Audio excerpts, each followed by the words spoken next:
Dzisiaj odcinek wyjątkowy, bo odcinek z zagranicznym gościem. Takiego już dawno nie było, właściwie był tylko raz i to też była bardzo ważna postać w świecie psychoterapii, więc jakoś mam szczęście, że jak już się pojawiają ci goście zagraniczni, to są to zawsze specjaliści, psychoterapeuci, których ja bardzo cenię, bardzo szanuję i których też chcę wam pokazywać i dawać wam możliwość słuchania ich przemyśleń, ich doświadczeń, bo są to po prostu osoby, które warto czytać, warto słuchać. Mówię czytać, dlatego że mój dzisiejszy gość jest autorem chyba z 6 już książek, w tym książki, która gdzieś zainspirowała mnie do dzisiejszego wywiadu, czyli Co-Creating Safety.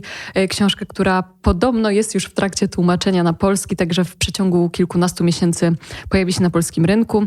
Natomiast gościem jest Jon Frederickson, który jest terapeutą z ponad 25-letnim doświadczeniem, uczącym, szkolącym z intensywnej, krótkoterminowej psychoterapii dynamicznej. Szkoli m.in. terapeutów w Warszawie, w Laboratorium Psychoedukacji, ale nie tylko, bo też w Norwegii, w wielu innych krajach, w Francji, Holandii, w Szwecji, Wielkiej Brytanii, we Włoszech, także jest terapeutą rozchwytywanym i zaprosiłam go z początku online, ale okazało się, że będzie właśnie szkolić terapeutów w Warszawie, więc udało nam się umówić na żywo i zaprosiłam go do rozmowy o lęku relacyjnym, o mechanizmach obronnych w dużej mierze, czyli o projekcji, o identyfikacji projekcyjnej, o rozszczepianiu, somatyzacji, autonienawiści, wielu innych rodzajach przekierowywania gdzieś takich emocji trudnych do pomieszczenia w sobie na siebie w sposób, który jest często szkodliwy i który generuje no właśnie lęki i innego rodzaju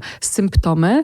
Więc dużo rozmawiamy o lękach, dużo rozmawiamy o relacjach, rozmawiamy o budowaniu bezpiecznej relacji z terapeutą, no i właśnie o tym, jak deaktywować i w ogóle radzić sobie z tymi mechanizmami obronnymi w gabinecie podczas właśnie psychoterapii. Także jest to bardzo gabinetowa rozmowa, bardzo dużo też takich przykładów na pacjentach, także jeżeli szukacie czegoś, co będzie może bardziej takie namacalne i da wam poczucie, że się przeglądacie w tych historiach, to koniecznie posłuchajcie tej rozmowy do końca. Przypominam, że tak samo jak rozmowa ze Stevenem Hayesem, która pojawiła się na kanale niecałe 2 lata temu, tak samo i ta będzie miała transkrypcję w języku polskim. Także jeżeli sprawdzicie opis tego odcinka, to powinien tam być link do mojej strony internetowej, gdzie znajdziecie transkrypcję po polsku. Także jeżeli dla kogoś ten język angielski jest utrudnieniem, to spieszę z informacją, że polska transkrypcja jest na mojej stronie. Oczywiście dziękuję moim patronkom z Patronite'a, dziękuję za wspieranie mnie comiesięczną subskrypcją i dziękuję wszystkim tym, którzy pojawili się na moim warsztacie samodzielne o dojrzałości emocjonalnej, bo warsztat miał miejsce 2 grudnia, czyli 2 dni przed premierą tego odcinka i jestem naprawdę wzruszona tym, jakie to było doświadczenie was spotkać i z wami popracować. Także jeżeli ktoś się nie załapał albo nie jest z Warszawy i czeka, aż zorganizuje coś w online'ie albo w innym mieście, to koniecznie sprawdzajcie mój Instagram sznurowadła.myśli, bo tam ogłaszam wszelkiego rodzaju eventy, wydarzenia, webinary, warsztaty, a pewnie w najbliższych miesiącach zacznie się tego pojawiać u mnie więcej. Dobra, już nie przedłużam i zapraszam was do tej fascynującej rozmowy z Jonem, bo no jest to wyjątkowa okazja, żeby posłuchać kogoś, kto o bardzo skomplikowanych pojęciach potrafi mówić w sposób prosty i przejrzysty. Także zapraszam. Jon, I'm very happy that you accepted my invitation. Very happy to be able to talk to you in person because I wasn't sure that we're going to be able to arrange a meeting in person. So I'm even more grateful that you accepted the invitation and we can talk about many topics because as I have read your book, Co-Creating Safety, I had so many topics in my mind. I just knew I have to narrow it down in a way. So I'm probably going to start with anxiety, but just wanted to say thank you for accepting the invitation first. Well, thank you for inviting me.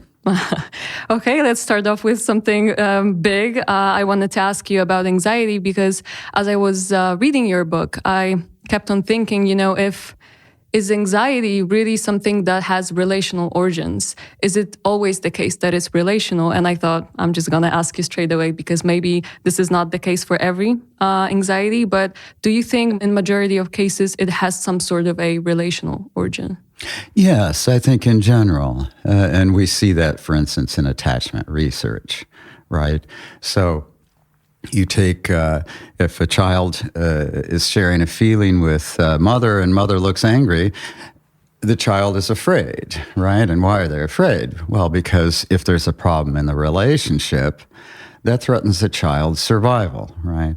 A child needs a relationship for survival.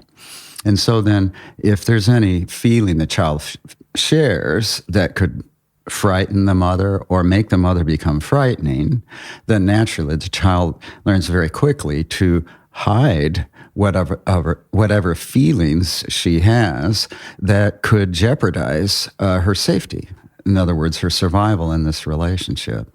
So the defenses, the strategies we use to hide our feelings and thoughts from people usually originate very early in life. For instance, our attachment status at 12 months of age predicts what our attachment status will be at 20 years of age. That already at 12 months of age, even though the child is not speaking much yet, the child is already adapting on a nonverbal level to whatever frightens the parent or makes the parent become frightening. Right. So it's kind of breathtaking to realize that the child is already wired to adapt to survive. Right. And they're wired to, in a way, regulate their parents, right? And that's right. In the process, they often abandon themselves. That's right, because the child uses defenses to protect the parent from feelings that make the parent anxious or frightening.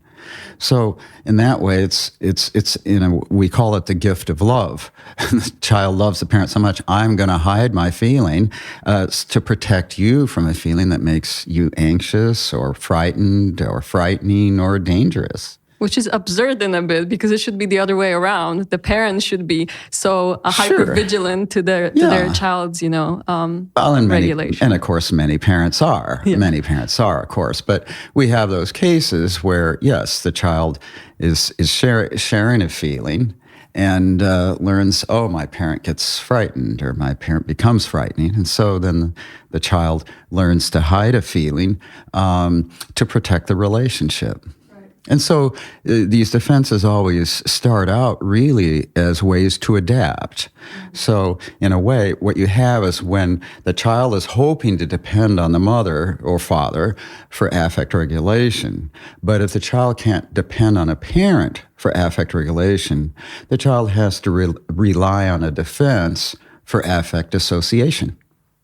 And what are the examples of those defenses? So what can you see in adult patients that you can definitely trace it back to their childlike coping strategies?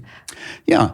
Take, for example, a patient who you start to explore, so what feelings are coming up as you're talking about your husband right now? And the patient says, I'm just not a good wife. I'm not good enough. I should have not brought up that topic.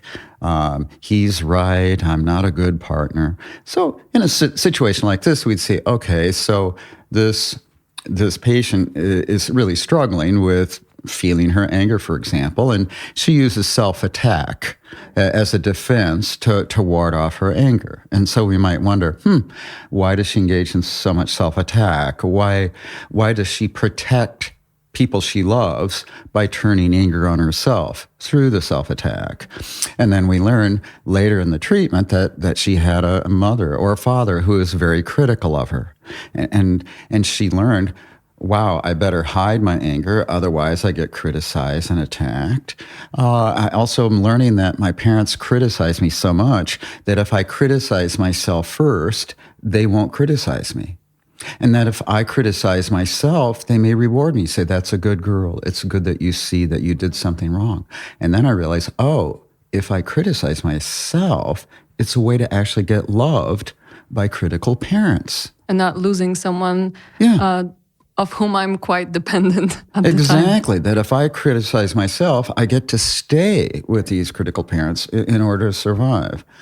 So it just helps you understand even something like self-criticism or self-attack, which could seem really sort of bizarre in a way. Why is this patient punishing herself? Well, maybe she had parents who punished her, and she's learned to punish herself automatically. And of course, it's important to point out that when a patient is punishing herself or, criticizing herself, engaging in self-attack, she usually has no idea she's doing it. It's totally unconscious. So if a patient says, well, I could never do that, right? To her, it sounds like a fact. So I might say, is that true, or could that thought be underestimating your true potential? Right. Now she's in a position, I have to think about that thought. I have to think about that defense rather than take it as a fact about myself. Are these the fragile patients that you call them in the book? Are these the anxious ones who attack themselves? Would you call them fragile, or is that not the term? As some people do, yeah, because these are people where the self-attack makes them very depressed in session, and they begin crying in session. And it's not so much because they're feeling sad, it's because they're attacking themselves, calling themselves ugly or calling themselves stupid, or calling themselves names. And at that moment, we're saying, oh gosh, how tragic, because she's telling us her history. Oh, this patient, by verbally abusing herself right now, is showing us the history of verbal abuse she suffered. So then she calls herself ugly. I would just say, could that be a critical thought in your mind? Yeah. Could we look at that critical thought for a moment? Yeah. Is that the sort of critical thought that could make you depressed, do you think? Is that the kind of critical thought that could be hurting you? Right. But so in a sense, you're trying to deactivate the defense, but without taking it away immediately, right? Because if you take it away immediately, what if the person doesn't have anything else to rely on? Well, that's a really interesting question. For instance, if I hand you my cup of coffee, right, you could take it away, couldn't you? Right. I'm not gonna. Right. Because it's a physical object. You could take my cup of coffee away. If I handed you my wallet, you could take it away too, because it's a physical object. But you actually can't take a defense away, because a defense is a strategy. Right. It's a strategy of handling feelings. Like, I had years of therapy, but if I want to project onto you right now, I can, right? Nobody can take away my ability to project, because it's a strategy. So that's a really important thing for us to remember. You can take a physical object away, but you can't take a strategy away. Right. Yeah, I think. So how do you deactivate the defense? Is it just by making them aware of using the defense, or are you trying to? What is the way of treating? Fabulous question. Because first, we're just trying to help the patient see that that's a critical thought, and that when we do that, we're helping them see it's a critical thought, and we're also putting a stop to the self-attack.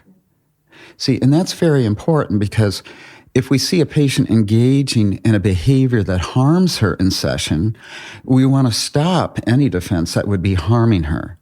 Otherwise, if she engages in self-harm in session, she'll become depressed in session.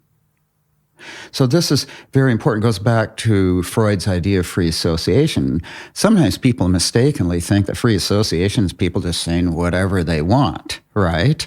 But, people go to coffee shops and they go to bars and they say whatever they want all night long. Right? And that's not what he meant. And so if bars allowed this free association, that was curing people. I mean, Poland, the United States, we would be countries of just enlightened people, glowing rays of enlightenment. Right? We're clearly not. We're clearly not either, as you can tell. So the thing is, what Freud meant by free association is, can the patient freely associate to something that's difficult? Mm-hmm. And what we see is that when faced with something that's difficult, we tend to use defenses. And those defenses then are creating the patient's presenting problems and symptoms. So in this case, when the patient begins to think about, say, anger toward a boyfriend, and she begins to criticize herself, she's no longer freely associating to the anger. She's actually engaging in a self-harm behavior in session that would make her depressed in session.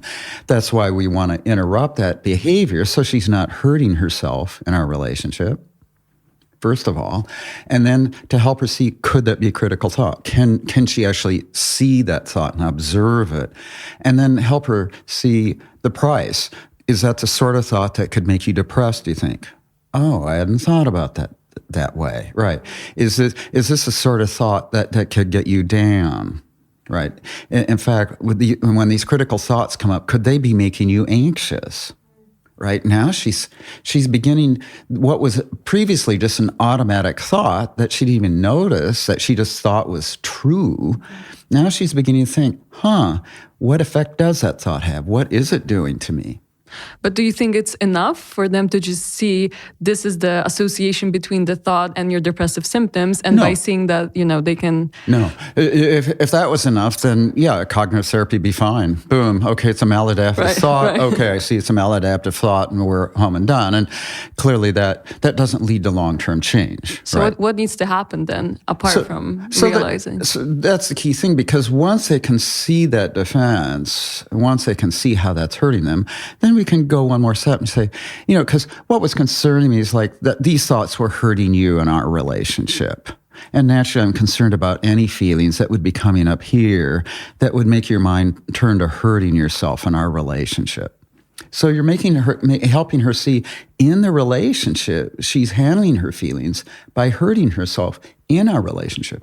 Now, this is all happening, of course, unconsciously. But then here's the next step.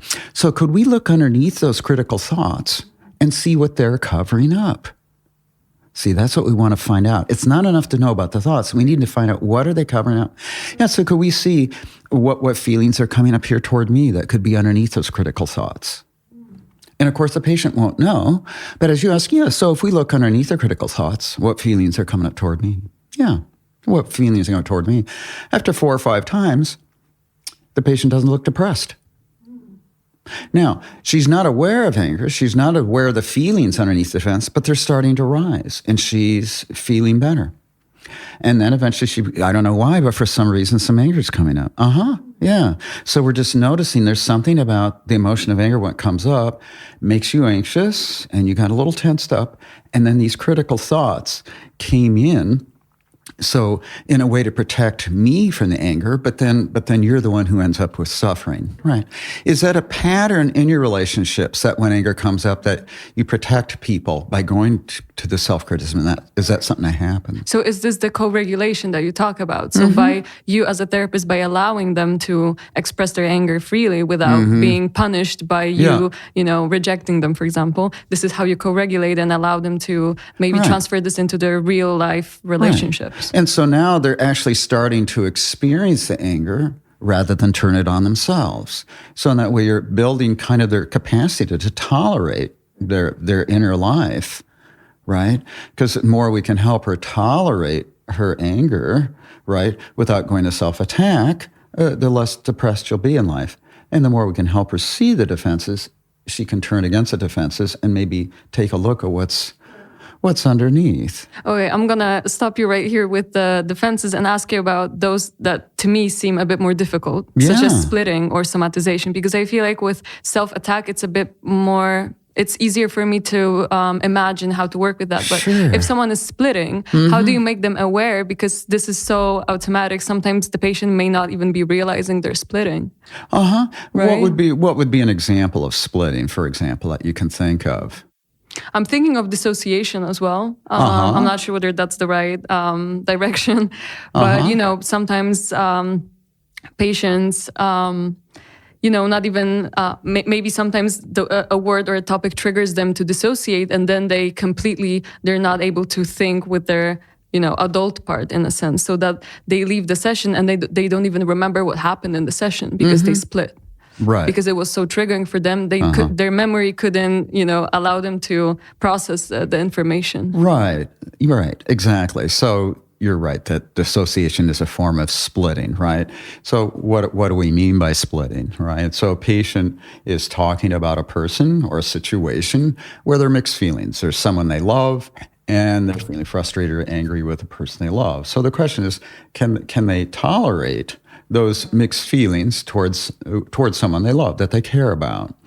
And what happens is, as they start to feel these mixed feelings a little bit, anxiety rises, and they become a little cognitively disrupted. Anxiety goes into the parasympathetic branch of the central nervous system. And when that happens, blood pressure drops, so the prefrontal cortex doesn't get enough blood. pulse rate drops, blood pressure drops, right? So we're not getting enough blood here. Plus, there are neurohormones that are released in the brain that inhibit the functioning of the prefrontal cortex. Plus we have the hippocampus starts to shut down, so the patient has trouble remembering. And then there are physical symptoms. The patient gets blurry vision. They maybe have ringing in the ears. They get a little dizzy. Okay, and that's from the parasympathetic nervous system. Now, so that we have the mixed feelings, and then the activation of anxiety, which goes into cognitive perceptual disruption. Then, can the patient tolerate that anxiety, or to end the anxiety, they might split the two feelings apart. And then that ends the cognitive perceptual disruption, right? I'm feeling a little angry with my husband, and I'm getting a little dizzy, and then I'm just a bitch. Mm-hmm. Right? I'm all bad. Or he's just a bastard. Right? He's all bad. Now, so it's important when we look at splitting that we look at it as a process, right? That there's a rise of mixed feelings, and then the patient starts to disrupt, right? And if we can catch her disruption right there and just regulate her anxiety, she won't have to go to splitting. So when we're working with someone, we're paying close attention. What kinds of defenses is she using? Is she able to manage this talking about mixed feelings? When does she start to disrupt? And then when she disrupts, our first step would be, so thank you for letting me know you're getting a little dizzy. So we're just noticing there's something about these mixed feelings with your boyfriend. They make you anxious and you get a little dizzy. Something about mixed feelings. Yeah, this dizziness comes up. Mm-hmm. Yeah, as if it's risky to have a bunch of feelings at the same time. And what's that like for us to notice that something about mixed feelings can make you anxious and a little dizzy? What's that like to notice? So in this way, you're helping the patient be aware that it's mixed feelings, they make her anxious, and you're cognizing with her, you're intellectualizing with her, in a way, installing a mature defense, because you're trying to see, let's see if we can help her intellectualize about mixed feelings rather than go to a primitive defense of splitting. So you want really, what we're trying to do is reach the patient and help her before she has to go to splitting and projection. Right. Now, let's suppose you do this, but she goes to splitting anyway. Or we didn't catch the anxiety and she went to splitting. Then, when we deal with splitting, we're having to remind the patient of what she split apart. So, and you see this in ISTDP, you see it in transference-focused therapy, Otto Kernberg. At this point, we'll say things like, well, this must be confusing because the same man that you're saying is a bastard is the same man that you lay in bed with and make love to. That must be confusing that although one part of your mind thinks that he's a bastard, there's also this sense that he's a person that you make love to. And what's that like to notice this complexity in your relationship? So this is what we call pressure to consciousness of splitting. So we're actually, at the moment she splits, we're trying to help her acknowledge the complexity in relationship. And we'll remind her of concrete things like, she's just a bitch. That must be confusing because this woman you call a bitch is also the person who called 911 when you overdosed and got you to the hospital. Yeah. And that this woman you call a bitch is the same woman who sat by your bed until you woke up after they administered the Narcan. So, and what's that like to notice that this woman you call a bitch is also the woman who saved your life? What's that like for just to notice this complexity in the mind? What's that like to notice? So you're really helping the patient handle the complexity. We won't even talk about rage and love. Yeah. We're just talking about contradictory thoughts, contradictory events, as we're helping the patient bear mixed experience without splitting apart.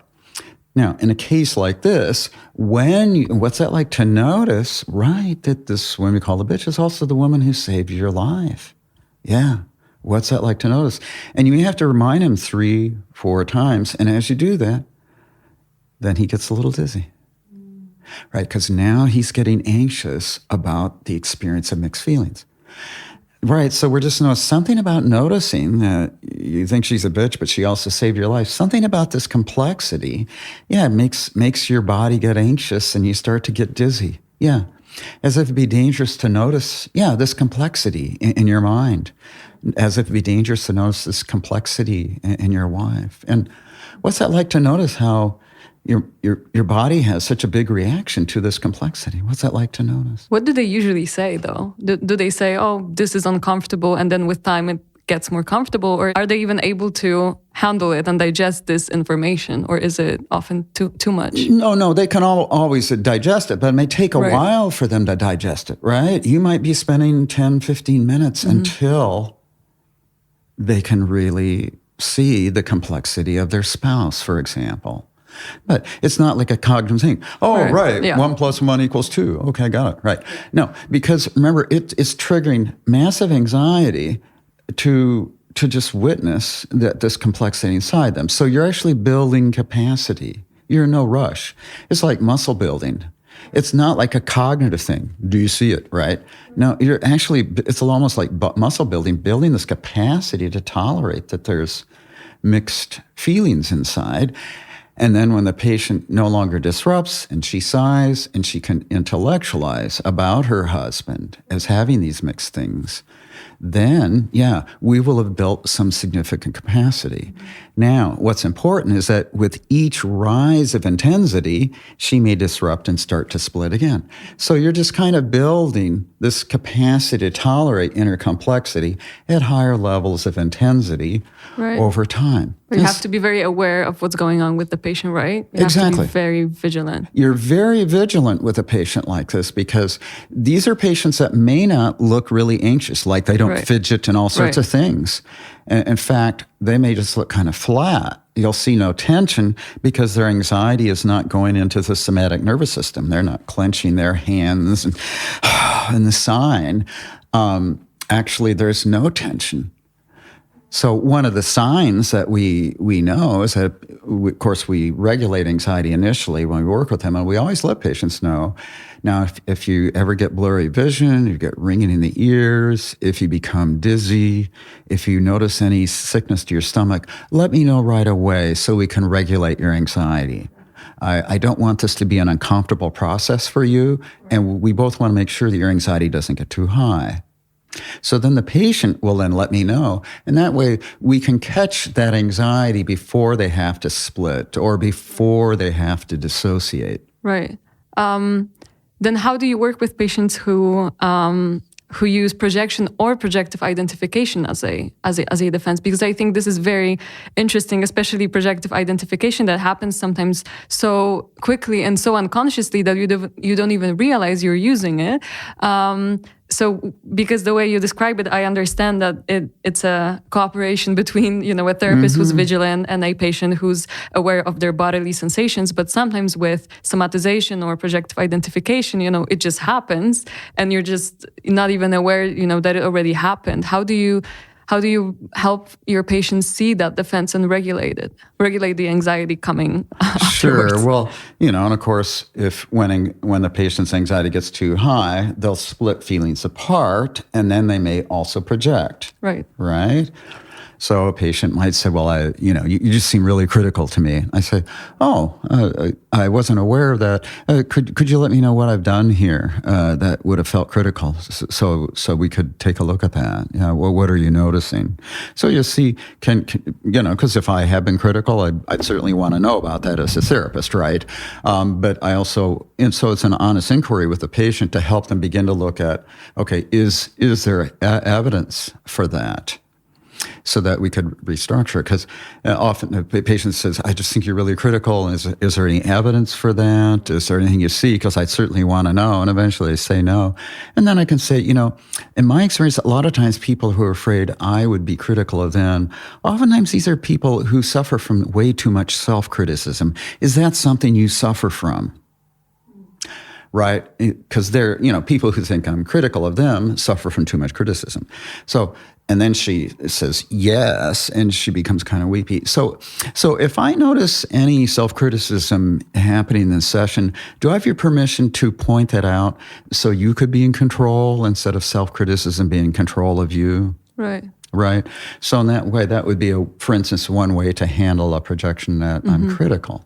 What if the patient is deliberately provoking you to be a bit more hostile? I mean, of course, you're much more aware of your interventions, so you won't be, hostile. But the way she talks is in a way to provoke you to be a bit, maybe, a bit more cold, a bit more distant. And then she can say, got you, you're distant, you're cold, you're hostile, you're critical of me. Right? So if she provokes you because she wants to confirm the preconception that she has, that she's a person that's criticized by others. Sure. Let me give you an example. So a patient I saw many years ago was very hostile. He was attacking me, saying how terrible I was in so many different ways. And then he says, I think you hate me. Right. I said, well, to be honest, when you insult me and call me names, yeah, I do hate your guts. It's true. And when you call me names, you insult me, and you say that all the work is terrible, yeah, I do feel hate. It's true. Now, and to be honest, it's not really that hard to make me angry. It's not that hard. So if you want to do it, you can do it. But here's my question for you. Why are you working so hard to get me to punish you? He'd never thought of that before. Right. And then he began to see, wow, I am inviting people to punish me. Right? And we go, look, of course you feel angry with me. It's just stirring up a lot of feelings, isn't it? But we're noticing when you feel angry with me, something about makes you feel so anxious that you're almost trying to provoke me so that I will punish you, for this anger. Right. Yeah. Another case, patient who's also been very, very provocative with me. She'd come in for a consultation. She'd been in therapy for 20 years with a very good therapist in Washington. But this patient had been chronically depressed, chronically suicidal, in and out of hospitals. And the therapist was feeling a bit stuck and wondered if I would consult. I said, sure. So I saw her for a one-time meeting for 3 hours, a consultation. And this woman is really quite snarky and irritable and verbally attacking and so on. And so I was asking about, what feelings were coming up toward me that would, make her behave in this way. Because, in a way, if someone comes to you, there's really no need for them to act in bizarre ways. So you have to wonder, who do I represent where this kind of behavior would make sense? So I just asked, so I wonder what feelings are coming up toward me. And as I was asking, she just really became very detached and very distant, and I said stuff. And I said to her, notice how you deaden your feelings when you're here with me. She said, well, maybe I want to be dead. Right. Provocative statement. And of course, she had been suicidal. And so I said, well, of course, as you know, if you want to be dead, it's very easy to arrange. As you know, every drugstore has all the ingredients you need to kill yourself. And the other thing is neither I nor your therapist can stop you. So the good news is, if you want to be dead, you can. And nobody can stop you. Even in the hospital, people commit suicide even in the hospital.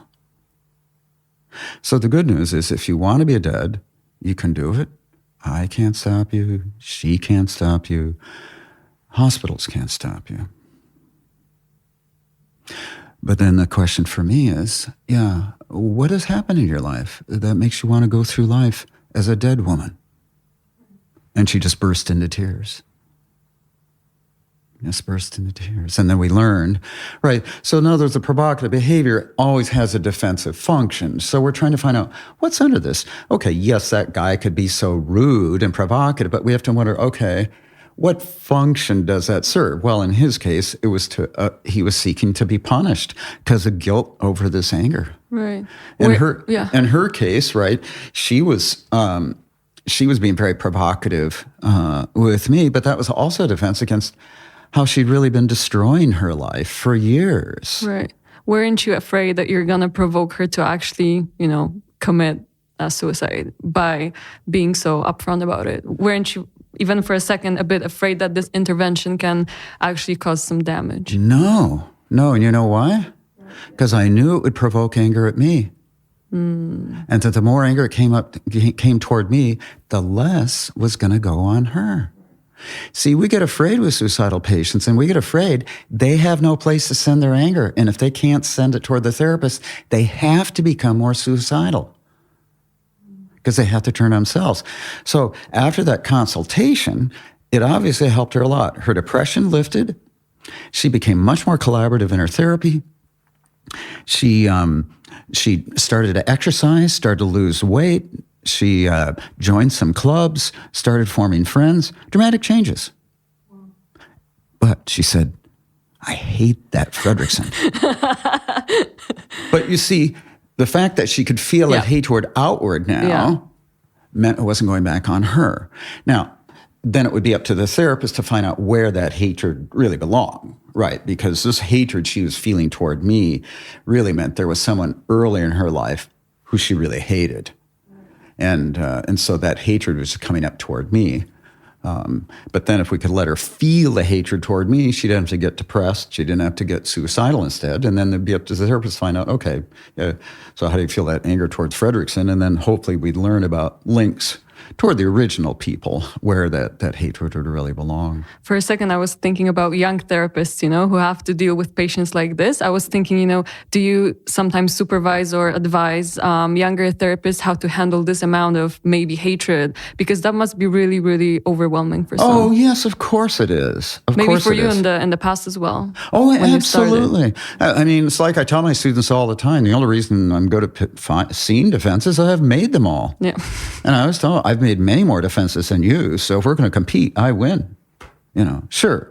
So I easily remember when I was terrified to explore anger with patients, and I easily remember how terrified I'd be that someone's going to kill themselves, right? Right. Sure. That's why I can empathize with students and then kind of help them, because in a way it's not just knowing what to do, but it's helping them with their own anxiety, their own fears, their own concerns about what would happen. And so it may take several weeks or several months until that beginning therapist, feels comfortable becoming more active with a suicidal patient. Right. Let's get back to patients. Yeah. Because in co-creating safety, you do talk about strengthening the patient. So I'm very interested in building a safe relationship with the therapist in order to stabilize your patient. How do you build trust with those patients who may find it very hard and may put you to very high standards? And if there's any one thing you do wrong as a therapist, they immediately lose trust, because they have been treated badly in the past. So how do you build this connection so that they feel safe and they can trust you? Okay, so let's take that example because it's an interesting one, right? This patient is saying, if you make a single mistake here, you're history because I don't want to ever be disappointed again, right? Okay, so if you have a patient that says, you better do this right, and if it's not right, you're in trouble, what are you going to feel as a so therapist? Much pressure that you're even less inclined to cooperate. Exactly. Yeah. Now, so if you understand, that's countertransference. Right. What's that tell you about the patient's fear? So it's not projective identification. It is projective identification. That's what I'm asking you to think. That's your countertransference. So now this is what she's placing in you. Why is she placing it here? What is she afraid of? That it's going to fail again, that, afraid of failure, that you're not going to help her. Well, you're afraid you're going to fail. You're afraid that if you make a single mistake, you're just history and you're going to be judged. So what is she afraid of with you? Disappointment? What if it's the same thing? What if she's afraid if she makes a single mistake, she could get kicked out of therapy? Right. That you're going to reject her as a therapist. Exactly. And say, you're not cooperating well, bye-bye. Yeah. Right. Right. Well, I notice there's what you're saying here makes sense because of course, you would love to have a therapist who never makes mistakes and never disappoints you. That's very understandable. I mean, unfortunately, of course, all of us are human and we all make mistakes and there's disappointments. But I wonder, I'm having this feeling as if I'm going to get kicked out unless I'm perfect. And I'm just wondering, is this been a struggle in your own past that you felt you were going to get kicked out unless you were perfect? Is this something that's happened in your own background? Right. And now you have to be the perfect patient to be the best in therapy. Another way you could do it is like, I'm having this sense as if I make a single mistake, I might just get kicked out. Yeah. This is, because there would really be no reason for me to kick you out of therapy. Because any problem you have is really not a reason to kick you out. Any problem you have is here for something for us to understand. Right. Yeah, because then she thinks if she doesn't progress fast enough, then you're going to be disappointed with her progress, and you're going to, So we could just say, so there's so we're just noticing there's something here about someone who wants somebody to be perfect and someone who's supposed to be perfect. And like if this person is not perfect, then they're just history and they're going to get rejected, right? So there seems to be just kind of a pattern coming up we can look at of kind of a judge. And like I could be in the role where, if I'm not perfect, if I don't do this well enough, I could just be kicked out on a moment's notice, right? So there's sort of like a judge and a judged person here that comes up in our relationship for some reason. Interesting. Yeah, I just think a lot of patients struggle with trusting their therapists, because they have been let down for so long by so many people that we're supposed to, take care of them. Exactly. That is just so, and that's a different situation, because we had one where there's a perfectionist judge, but where I've just been let down by a lot of therapists. I'd say so. Although it looks like it's just you and me here. Actually, you're letting me know that there's a lot of other people in the office with us. Right. So we don't really begin with a clean slate, do we? No. That in a sense, although you're here with Jon, there's like these other people coming in between us, and it can be kind of hard to see Jon when the images of these other people come between you and me, and these images are trying to prevent you and I from having a connection here. Jon is holding a plate, by the way, if someone doesn't know, because they're listening to audio. Right. They're trying to help the patient see that an image, like a plate, can come between us, and then the patient will see the projection, but they won't see me. And you're trying to help them how that would interfere with us forming a connection, because then the patient will be having a connection with that projection instead. Right. And there I might say, so I wonder, given that you've had some bad experiences before, would it make sense for us to maybe take a look at what got stirred up in those previous connections so we could kind of clear the air here for you? Right. I know a lot of people who say, I will never trust a therapist because I have to pay them. And the fact that I have to pay them means that this is not genuine, because they just receive money for it, What do you say to patients who are so afraid that they're just focusing on the fact that this is not a real life relationship because I'm paying you, this is a service, and there's no way I'm going to trust you? Because I know a lot of people who don't want to go to therapy just because of that. Sure. Well, keep in mind, you don't have to trust me. You can distrust me as much as you want, right? These are your problems. You can trust me and we can work on the problems, or you can maintain a wall of distrust. That's really up to you. You have your right to maintain as much distrust as you want. And if that wall of distrust is helping you, it would make sense for you to maintain that wall of distrust. Well, aren't you supposed to convince me to take down that wall? No, I have no right to convince you of anything. Honestly, you really need to listen to yourself. If you're really convinced that I'm not helpful to you, you should maintain that wall of distrust. Sure, that makes sense. Now, when someone says, I just don't trust because I have to pay for this, and I just say, wouldn't that be nice if I didn't have to pay rent for my office?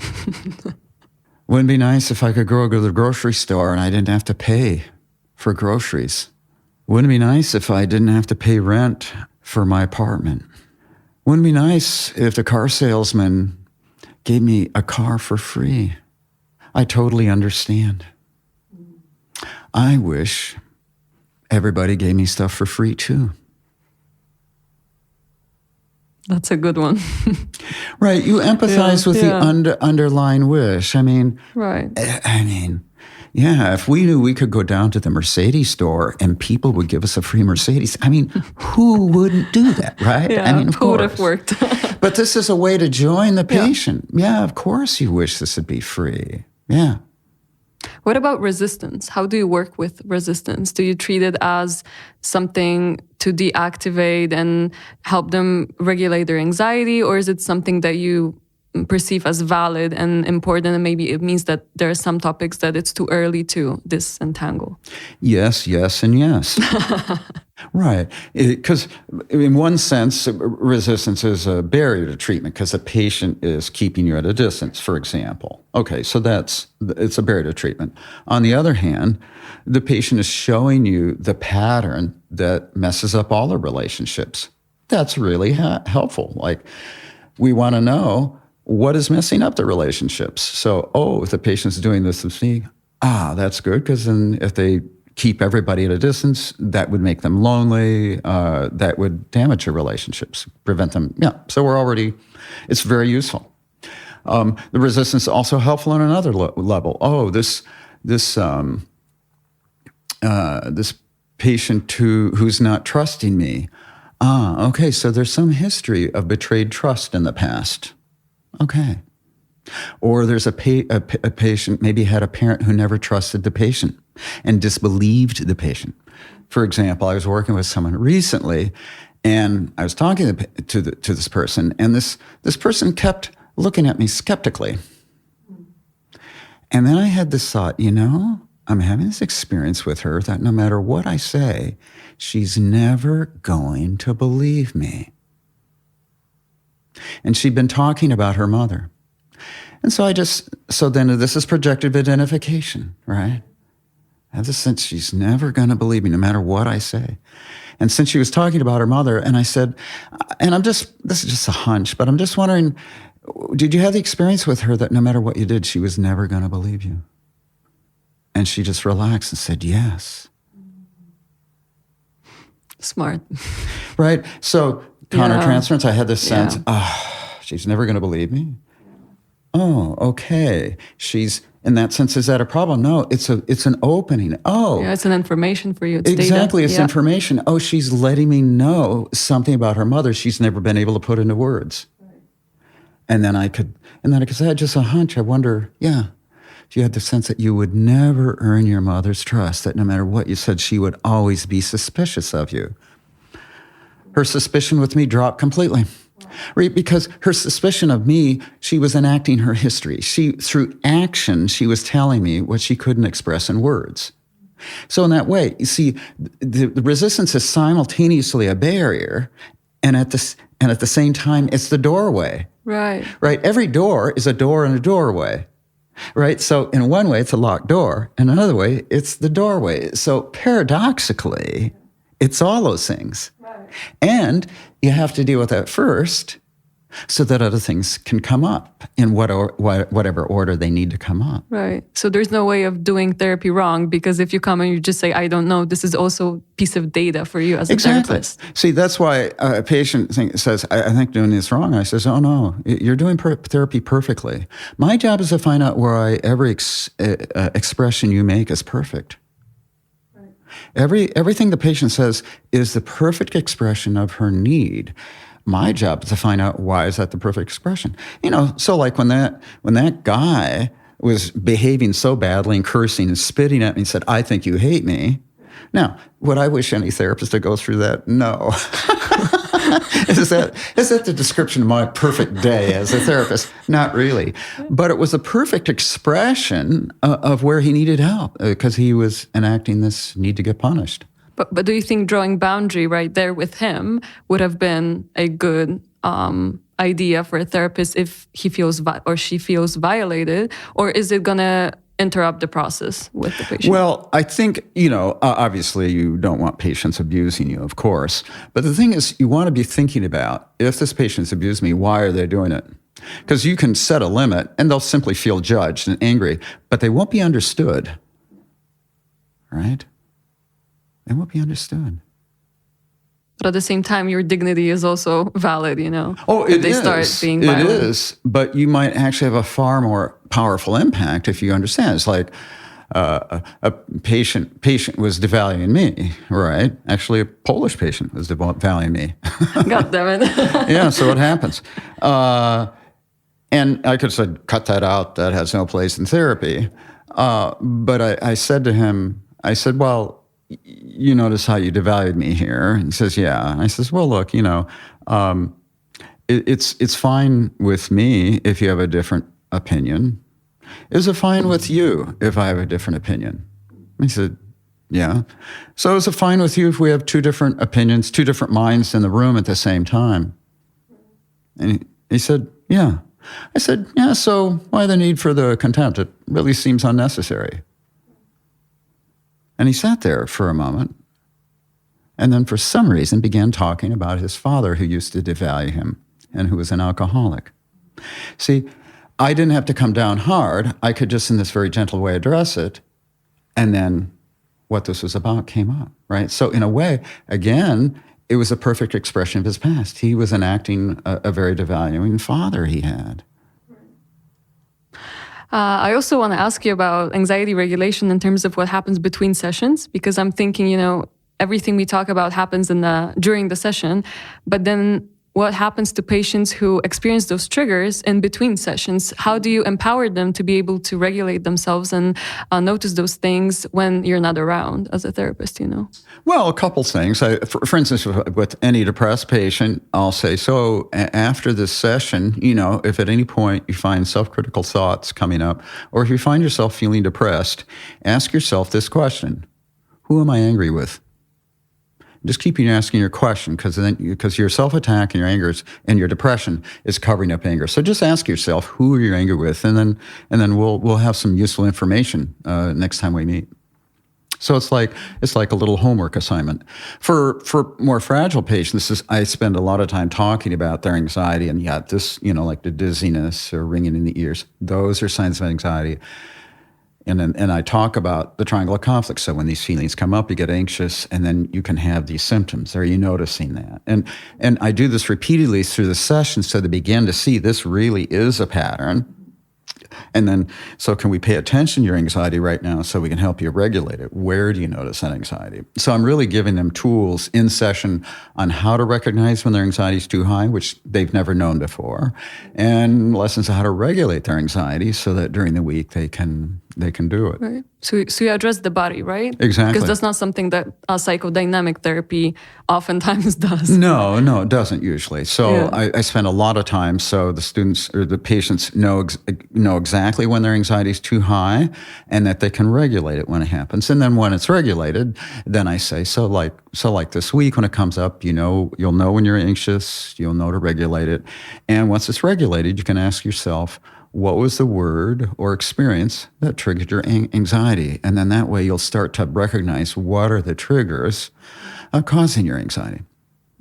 Interesting. Because you said if they're depressed, you ask them, who are you angry with? But if they're anxious, what is the question that you would Well, if their anxiety is too high, right, then I would ask them to do anxiety regulation. If they're simply anxious, then, you say, so then during this week, whenever you're anxious, you could ask yourself, what are the feelings that this anxiety is covering up?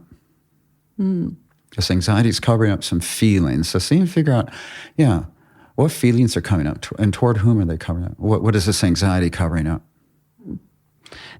Are you familiar with IFS? And because I'm just curious whether this is something that you find interesting as well, working with parts and maybe asking that a patient who's experiencing anxiety, which part of you is actually experiencing that? Is it your childlike part, your teenage part? Is it actually your adult response to an adult relationship that's going on right now? Or is this adult relationship triggering an anxiety that's experienced by your childlike part that's that concerns someone else, not the adult partner that you feel it with? Yeah, well, I don't recommend that with fragile patients because that would really encourage splitting. Right. And we're actually trying to resolve splitting, not have patients talk about parts. Okay.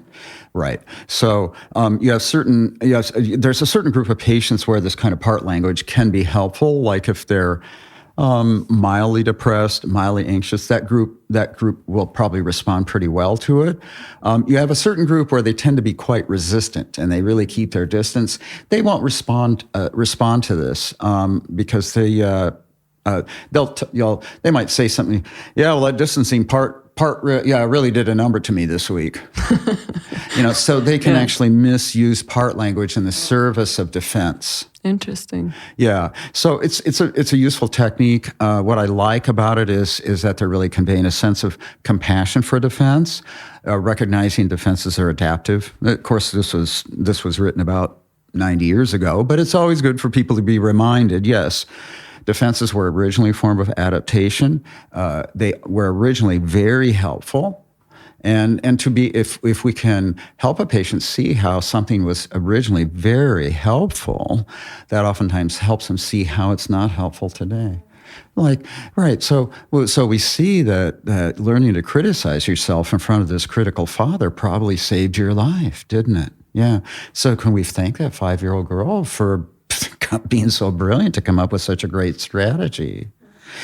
But now could we agree that this self-attack then was your best friend has in a way become your worst enemy today? So could we maybe with your 30-year-old mind today, could we maybe take a look at the feelings together that were too frightening to face alone when you were 5? Right. So that helps them, right?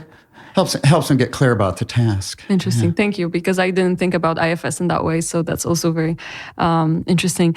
Coming slowly to an end, I want to ask you maybe a difficult question, but for many patients, a valid question. How do you know that it's time for you to say goodbye to your therapist because you're ready to face reality by yourself? Because I feel like a lot of patients are scared that they're going to be dependent and going to be stuck in therapy for 10 or 20 years.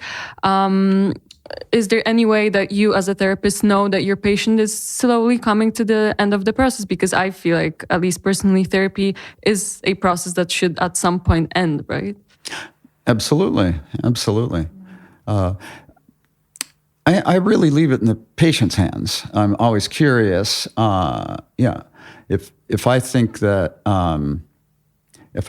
the patient is staying in therapy longer than I think they really need to, then I'm going to be paying very close attention to things the patient's saying to try to figure out what is this patient trying to avoid, right? Because staying in therapy a long time is also a way to avoid things. It can be a way to avoid a lot of things. It could be a way to avoid facing we succeeded, or it's a way to avoid loss. It's a way to avoid endings.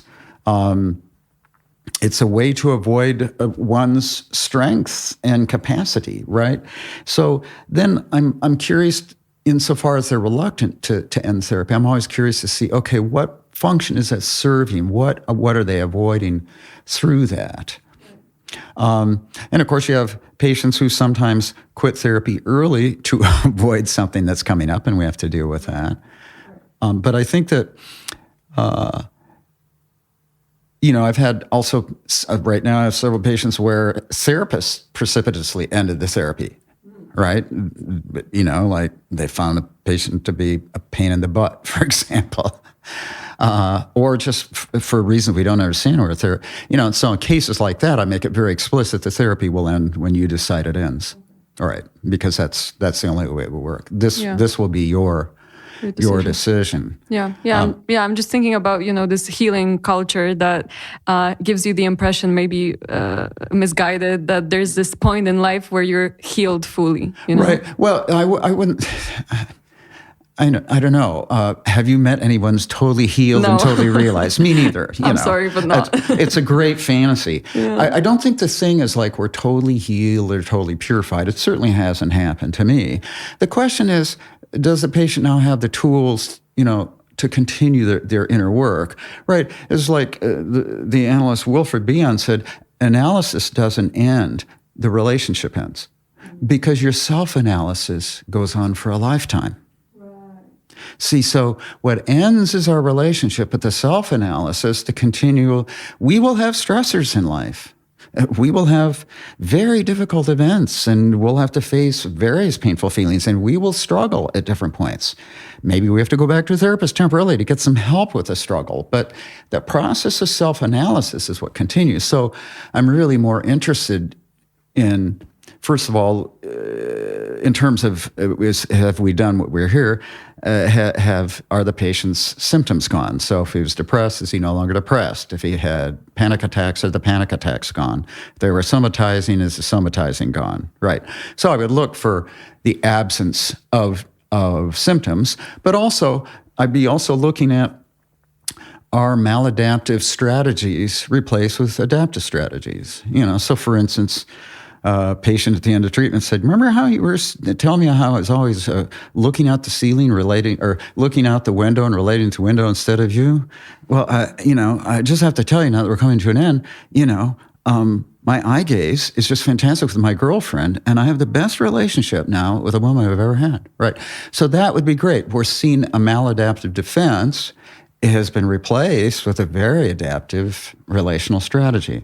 So you're looking for the removal of the symptoms, and you're also looking for this transformation of maladaptive behaviors into adaptive behaviors, so to speak. And that's much more attainable than being fully healed. Well, what is fully healed? Yeah. You see, that is, first of all, it's a fantasy, right? And it's an idealistic fantasy. And what it is, interestingly, is a secret form of self-rejection. I want to reject my humanity and become some perfect image, which I can't be. Therefore, I want to torture myself for a lifetime, trying to incarnate a perfect fantasy that I can never do as a human. So we have to really be on the lookout. Is this patient staying in therapy out of some inner perfection that if she does one more thing, she'll finally be that perfect incarnation? Because oftentimes patients come with the idea, I need to get rid of my humanity, I need to get purified, or I need to get rid of this. And the sad truth is, really therapy is about embracing our humanity. It's like, yes, I have feelings. Yes, I have anxiety. Yes, I have defenses. Yes, these things happen in relationships. It's like really embracing our depths, the good, the bad, the ugly, but all of it. And patients, we have trouble, owning our defenses or bad feelings, but we also have trouble embracing the beautiful in ourselves. So I think this is where we can help patients a lot, because in a way, patients oftentimes come to therapy to engage in a kind of violence to self. Like, let's cut this bad stuff out of me so I could finally be purified. Whereas I hate this, so I want therapy to hopefully hate this part of me out of existence, rather than how can we develop a sense of self-compassion and love and embrace of our complete humanity. And by doing so, then we can really embrace and accept the humanity of everybody else, including our patient. Beautiful ending. Thank you so much, Jon. I'm very happy that you found time and space to meet up with me and have this conversation. I'm sure that it's going to be valuable to many of my listeners. So thank you so much. Well, thank you for having me. Thanks. Na dzisiaj to już wszystko. Bardzo Wam dziękuję za przesłuchanie naszej rozmowy do końca. Jednocześnie przypominam, że jest transkrypcja w języku polskim na mojej stronie internetowej. Link znajdziecie w opisie tego odcinka. Dziękuję Wam, że słuchacie i zachęcam Was do tego, żeby dzielić się opiniami na Spotify'u, w Q&A. Pod każdym odcinkiem można zostawić swoją opinię, ale też piszcie na Instagramie sznurowadła.myśli. Zawsze z chęcią czytam Wasze refleksje i wchodzę w jakąś dyskusję na temat tych odcinków i tych tematów, także jeżeli macie jakieś przemyślenia, to śmiało. No i co? My się już słyszymy w kolejnym grudniowym odcinku za 2 tygodnie. Także do usłyszenia.